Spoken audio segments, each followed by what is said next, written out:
Let me tell you the story of a young man named James. He wasn't famous. He wasn't born into wealth or surrounded by successful people. There were no spotlights waiting for him, no easy roads carved for his journey.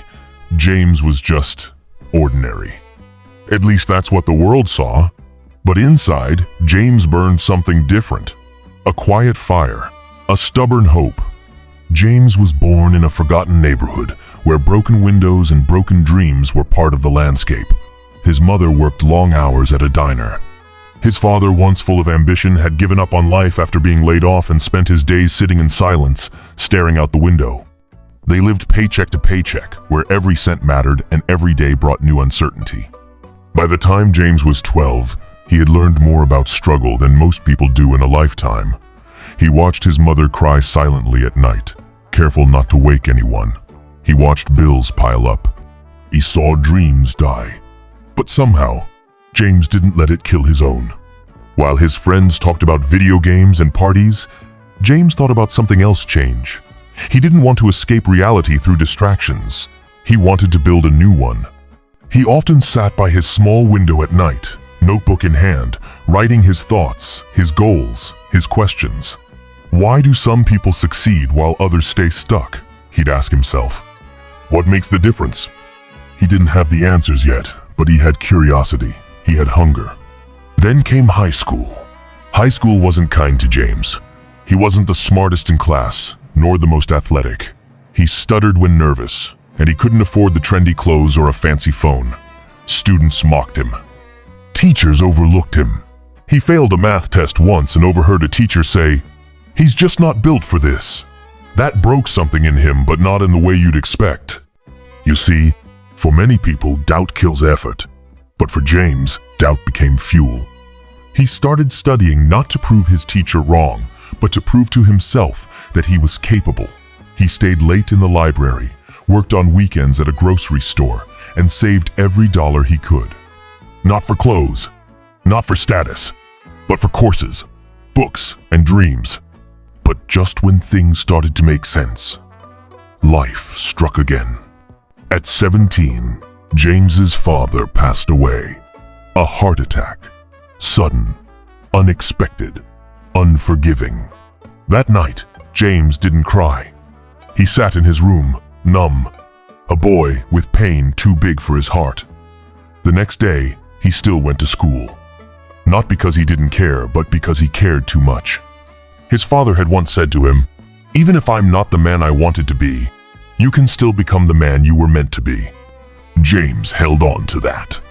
He graduated high school quietly. No awards, no recognition, no standing ovation. But inside, a storm of ambition. He couldn't afford college, so he worked during the day and took online classes at night. He slept 4 hours a day, ate instant noodles for dinner. He watched others live their lives, parties, vacations, new cars.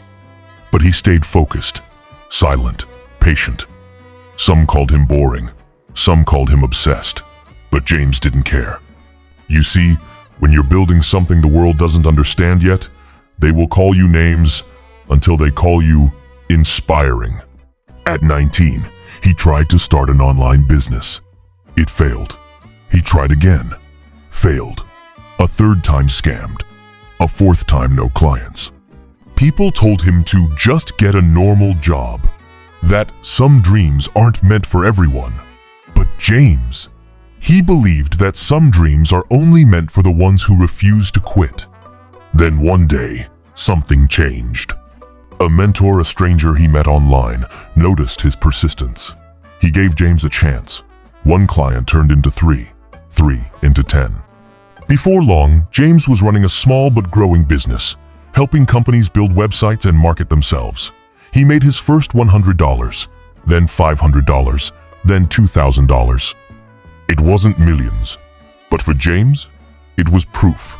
Proof that belief plus action equals transformation. Now, at 20, James isn't a millionaire. He doesn't live in a mansion.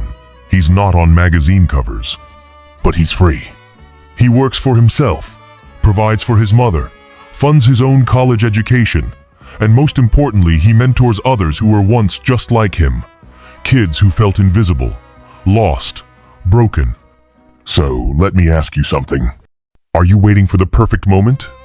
For someone to believe in you? For a sign? James didn't wait. He decided. Decided to rise without applause. To work without validation. To believe without evidence. You don't need to have it all figured out. You just need to take the first step. To try. To fall. To get back up. To try again. Because life doesn't reward the perfect. It rewards the persistent. So the next time you feel small, the next time someone says, "You're not good enough," remember James, not because he was special, but because he chose to be different. And you're only one decision away from a completely different life.